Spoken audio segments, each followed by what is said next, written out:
భుజాల మీదకి అంటే ఎందుకంటే ముఖ్యంగా ఇక్కడ ఇది ఇంకొక బలమైన స్టార్ కాస్టింగ్ చాలా బాగా చేశారు. ముఖ్యంగా బాబీ డియోల్ గారిని అంటే ఈరోజు చూస్తుంటే నాకు అదే అనిపించింది. ఈరోజు మన ప్రెస్ మీట్ కూడా నేను వచ్చాను. అందరూ ఎంత బిజీగా ఉన్నారని కొన్ని రాత్రుల నుంచి నిద్రలేదు.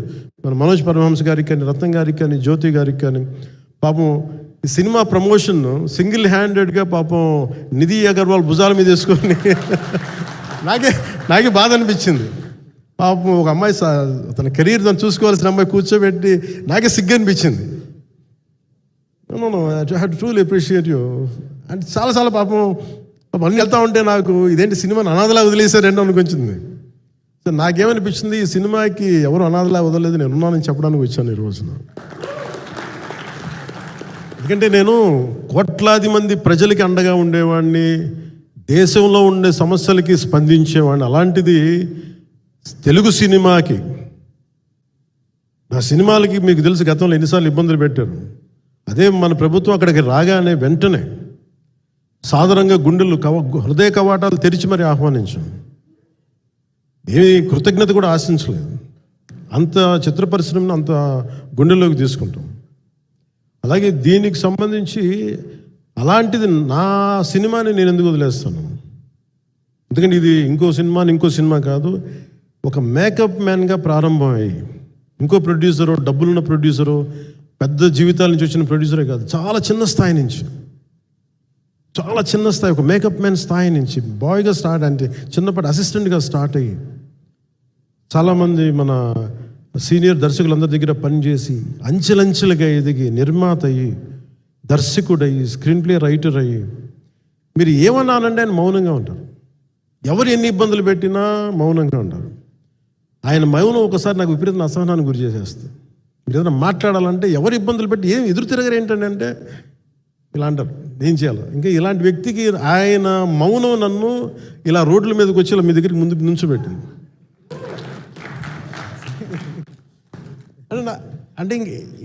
అంటే ఆయన ఏంటంటే చెప్తారు, ఆయన మౌనం అంటే రమణ మహర్షి నుంచి బాగా నేర్చుకున్నట్టున్నారు.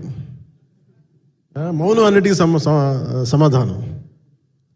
సో నాకు మనస్ఫూర్తిగా ఈ స్టార్ కాస్టింగ్ ఒకటి అంటే నా చిత్ర పరిశ్రమ మీద ఎందుకు ఇంత గౌరవం అంటే మనందరం కులాల మీద, మతాల మీద, ప్రాంతాల మీద, భాషల మీద కొట్టుకుంటూ ఉంటాం. But any film industry take in this world, especially Indian film industry, దీనికి there is no caste discrimination, there is no region discrimination, there is no religion discrimination, nothing. It's purely your creative potentiality, purely your creative ability. నువ్వు చిరంజీవి గారి తమ్ముడు కావచ్చు, చిరంజీవి గారి కొడుకు కావచ్చు, లేదంటే ఇంకొకళ్ళు అబ్బాయి కావచ్చు, మేనల్లుడు కావచ్చు, ఇట్ డజంట్ మ్యాటర్. నీకు టాలెంట్ లేకపోతే నువ్వు నిలబడలేవు, నీకు సత్తా లేకపోతే నువ్వు ఇక్కడ ఉండలేవు. అది నా కొడుకైనా సరే. ఇట్ ఆల్ డిపెండ్స్ నీకు ఎంత టెనాసిటీ ఉంది, ఎంత పర్సీవరెన్స్ ఉంది, ఎంత నిలబెట్టుకోగలవు, ఎంత నిలదొక్కుకోగలవు, ప్రతికూలతలు ఎంత బలంగా నిలబడగలవు. ఒక నిర్మాత సినిమా తీయడం అంటే ఒక యజ్ఞం చేయడం లాంటిది. తిట్లు తినాలి, ఇబ్బందులు పడాలి, అన్ని పడిన తర్వాత ఫైనల్ డబ్బులు మిగిలితే కూడా లేదు తెలియదు. ఇలాంటి పరిస్థితుల్లో నాకేమనిపించిందంటే ఈయన పడ్డ కష్టం చెప్పాలనిపించింది ఈ రోజున.